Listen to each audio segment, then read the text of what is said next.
नमस्कार दोस्तों, आपके अपने चैनल पोल के लोल में आप सभी का स्वागत है। आज का हमारा वीडियो है परिसीमन आयोग के ऊपर। आज के इस वीडियो में हम जानेंगे कि परिसीमन आयोग क्या है, साथ में हम समझेंगे कि ये चर्चा का विषय क्यों बना हुआ है। तो चलिए टॉपिक की शुरुआत करते हैं परिसीमन आयोग से। सबसे पहले हम जानते हैं कि परिसीमन आयोग चर्चा का विषय क्यों।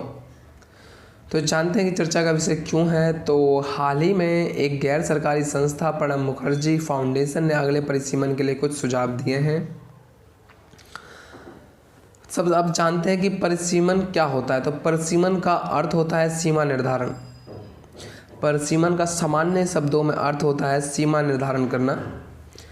किसी राज्य में विधानसभा और लोकसभा चुनावों के लिए निर्वाचन क्षेत्र की सीमाओं का निर्धारण करना ही परिसीमन कहलाता है।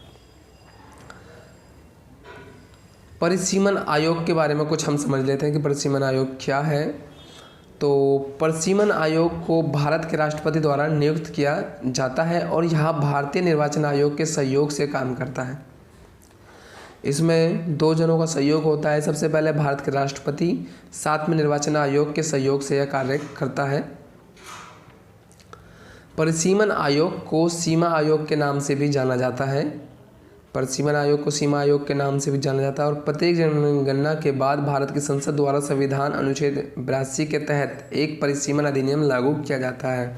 और हर एक जनगणना के बाद फिर दोबारा से परिसीमन अधिनियम लागू किया जाता है, जिसमें दोबारा से जिसके अंतर्गत दोबारा से अध्ययन किया जाता है कि सीटों की संख्या क्या होगी हर एक प्रत्येक जनगणना के बाद। लेकिन वर्ष 2002 में संविधान 84वें संशोधन ने वर्ष 2026 के बाद होने वाली पहली जनगणना तक लोकसभा और राज्य विधानसभा क्षेत्र के परिसीमन पर रोक लगा दी थी। इस पॉइंट को समझिए। जो वर्ष 2002 में हमारे वो चुनाव हुए, उसमें संविधान संशोधन हुआ कि 84वें संविधान संशोधन तक 2026 के बाद, यानी जो 2026 में चुनाव होने हैं, उस होने के बाद चुनाव 2026 होने के बाद पहली जनगणना तक, यानी 2026 के बाद जो हमारी पहली जनगणना होगी यानी 2031, उसमें लोकसभा और राज्य विधानसभा क्षेत्र पर रोक लगा दी। यानी 2026 के बाद ही आप जनगणना करेंगे और परिसीमन को बढ़ाएंगे। वर्तमान सीमाएं वर्ष 2001 की जनगणना के आधार पर निर्धारित की गई है। लोकसभा और राज्य विधानसभा सीटों की संख्या वर्ष 1971 जनगणना के आधार पर स्थिर रही है।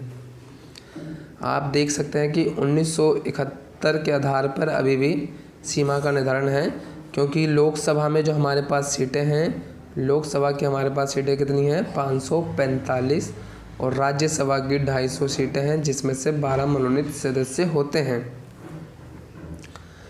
तो ये संख्या है परिसीमन का। राज्य लोकसभा का ये है और राज्यसभा का ये है, जो कि वर्ष 1971 के आधार पर डिसाइड करी गई है और अभी तक यह स्थिर है। अब बात करेंगे गैर सरकारी संस्था प्रणब मुखर्जी फाउंडेशन के कुछ सुझाव के। क्या क्या सुझाव उन्होंने दिए हैं परिसीमन आयोग को। तो सबसे पहला सुझाव है कि राज्यों की सीमा निर्धारित करने के लिए वर्ष 2031 की जनगणना के अनुसार एक परिसीमन आयोग का गठन किया जाना चाहिए और जनसंख्या के आधार पर राज्यों के पुनर्गठन की सिफारिश करनी चाहिए।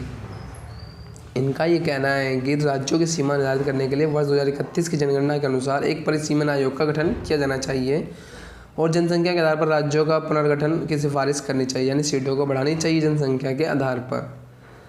परिसीमन आयोग की सिफारिशों को प्रभावी बनाने के लिए राज्यों और छोटे राज्यों को विभाजित कर एक राज्य पुनर्गठन अधिनियम लाया जाना चाहिए। यानी उनकी सिफारिशों को करने के लिए एक राज्य पुनर्गठन लाया जाना चाहिए। बात करेंगे वह यह करेंगे कि परिसीमन आयोग को निर्धारित करने के लिए किन किन चीज़ों की आवश्यकता पड़ती है।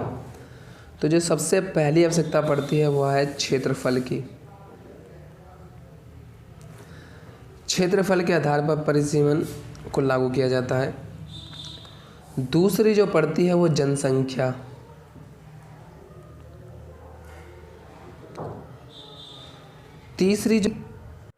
तीसरी जो पड़ती है वो है संचार सुविधा, कि संचार कैसा है वहाँ पर। चौथी जो पड़ती है हमारी क्षेत्रफल की भौगोलिक क्षेत्र की भौगोलिक स्थिति और राजनीतिक स्थिति क्या है वहाँ की, और पाँचवा कुछ अन्य कारण हैं कि कौन सी जाति का वहाँ ज़्यादा वो है। तो इस आधार पर परिसीमन आयोग का गठन किया जाता है, इन 5 आधार पर।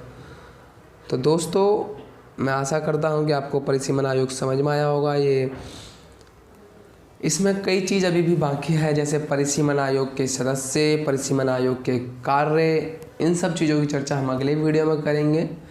इस वीडियो को ज़्यादा से ज़्यादा शेयर करें, ज़्यादा से ज़्यादा लाइक करें, सब्सक्राइब करें चैनल पर जो पहली बार आए हैं, तथा बेल आइकन को दबाना ना भूलें। इसके साथ धन्यवाद।